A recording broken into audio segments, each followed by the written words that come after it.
মাধ্যমিক উচ্চ মাধ্যমিক কৃতি ছাত্রছাত্রীদের সম্বর্ধনা জানানো হবে। আমি বলি এটা খুব মহৎ উদ্যোগ, বলিষ্ঠ প্রয়াস। কারণ এই ছাত্রছাত্রীরা অনুপ্রাণিত হয়ে, উৎসাহিত হয়ে আরও ভবিষ্যতে ভালো করে পড়াশোনা করে উচ্চ পদে আসীন হবে।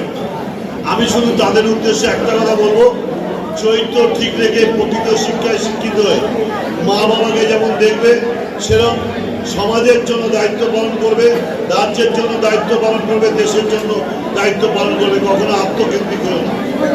আর এখানে 21শে জুলাই 1993 সাল আমাদের 13 জন সহকর্মী আত্মবলিদান দিয়েছিলেন 8টা দাবির সমর্থনে। তার মধ্যে ছিল no identity card, no vote.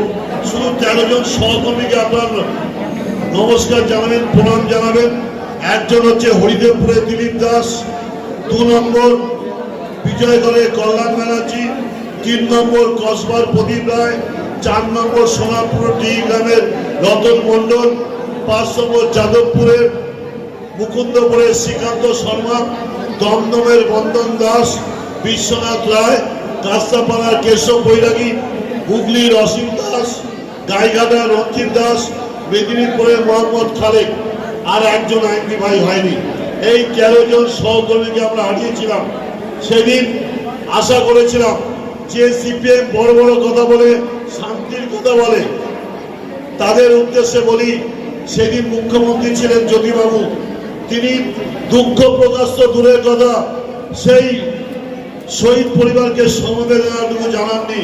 কিন্তু আমরা মমতা ব্যানার্জির নেতৃত্বে সেদিন প্রত্যেক বাড়িতে বাড়িতে গিয়ে বলেছিলাম, মা তোমার ছেলেকে আমরা ফিরিয়ে দিতে পারিনি, কিন্তু একটা শপথ দিয়ে বলছি, তোমার ছেলের রক্ত হবে না ব্যর্থ।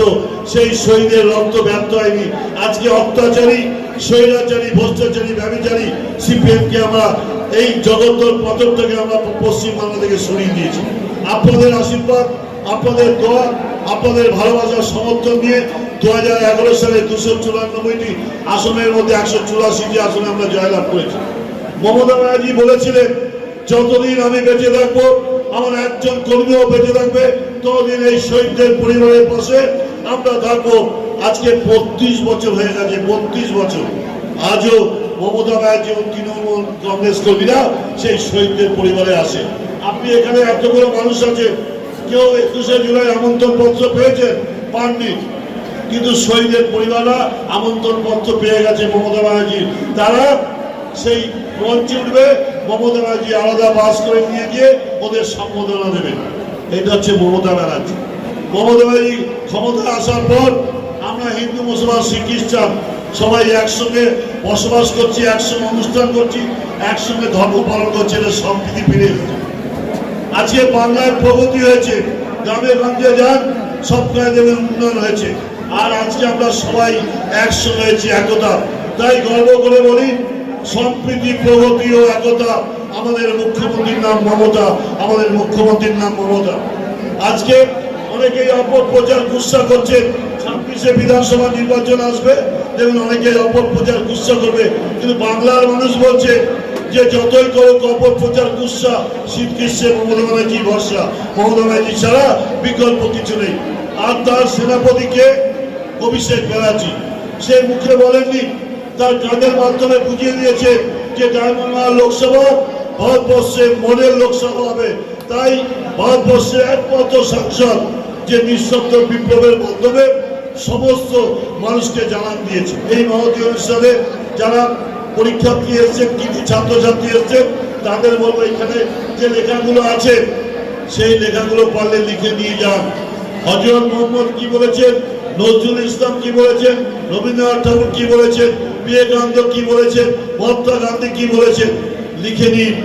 তাহলে আর ধর্ম নিয়ে কেউ কচকচানি করবেন না, ভাববেন সবার আগে মানুষ সত্য, তার উপরে নাই। আজকে তাই আপনাদের কাছে বলতে এসেছি যে 21শে জুলাই ঐতিহাসিক সমাবেশ হবে।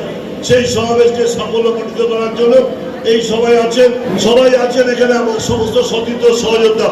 21শে জুলাই কে আপনাকে ডাকো, কি পদ আছে দরকার নেই, আপনি কাঁধে কাঁধ মিলিয়ে, পায়ে পা মিলিয়ে একটাই অভিমুখ হবে, সেই ঐক্যভাবে ধর্মতলা আমাদের যে 13 জন কর্মী মারা গেছিল, যে আত্মবলিদান দিয়েছিল, যে কুরবানি দিয়েছিল, তাদের শহীদের স্মরণে আমরা সেদিন ঐতিহাসিক সমাবেশে সামিল হব।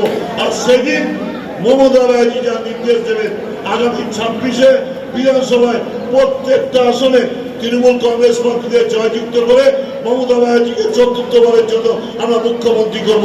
আর আমাদের সেদিন আন্দোলন করতে গিয়ে একটা আওয়াজ উঠেছিল, হোক না পদের বাধা প্রস্তুত শক্ত, হোক না পদের বাধা প্রস্তুত শক্ত, প্রয়োজনে দেবো 1 নদী রক্ত, তখন মরার আগে বলে যাব আমরা মমতা ব্যানার্জির ভক্ত, আমরা মমতা ব্যানার্জির ভক্ত। তাই আজকে মমতা ব্যানার্জি যে ডাক দিয়েছেন, অভিষেক ব্যানার্জি যে ডাক দিয়েছেন, আমি সবাইকে বলবো 21শে জুলাই আমরা সেই ঐতিহাসিক সভায় সামিল হব। আমার মনে আছে বিমান ব্যানার্জি যখন দাঁড়িয়েছিল তখন এখানে রাজনীতি করতে পারতাম না, সিপিএম এর জন্য প্রচার করতে পারতাম না। পাঁচুরে এসে সভা করে বাড়ি ফিরতে পারবো কিনা সন্দেহ ছিল, যে পাশে ছিল আমার, এরা ছিল, সাইফুল ছিল, আরো অনেকে ছিল, আরো সিনিয়র নয়, এরা তো সব অল্প বয়স, অনেকে 21শে জুলাইও জানে না, কারণ 1993 সালে অনেকে জন্ম হয়নি। কিন্তু একটা কথা বলি, 21শে জুলাই তাৎপর্য, 21শে জুলাই ঝড়কতলা আপনাদের বুঝতে হবে, যে কারণে আমরা গেছিলাম, আজকে মমতা ব্যানার্জি সেগুলো পূরণ করে দিয়েছেন। তাই আগামী 300 বছরে মমতা ব্যানার্জির বিকল্প আসবে না, আসবে না, আসবে না। তাই মমতা ব্যানার্জির নেতৃত্বে তৃণমূল কংগ্রেসের সরকারকে চোখের মনির মতো রক্ষা করতে হবে। আজকে সবাইকে ঐক্যবদ্ধ হতে হবে। সেখানে হিন্দু, মুসলমান, শিখ, খ্রিস্টান, জৈন, পার্সি, ইসাই থাকবে। আমরা সবাই সবার আগে ভারতীয়। আমি বলি কি জানেন, হিন্দু, মুসলমান, শিখ, খ্রিস্টান আমরা সকলে ভারত মায়ের সন্তান, আমরা সকলে ভারতবর্ষ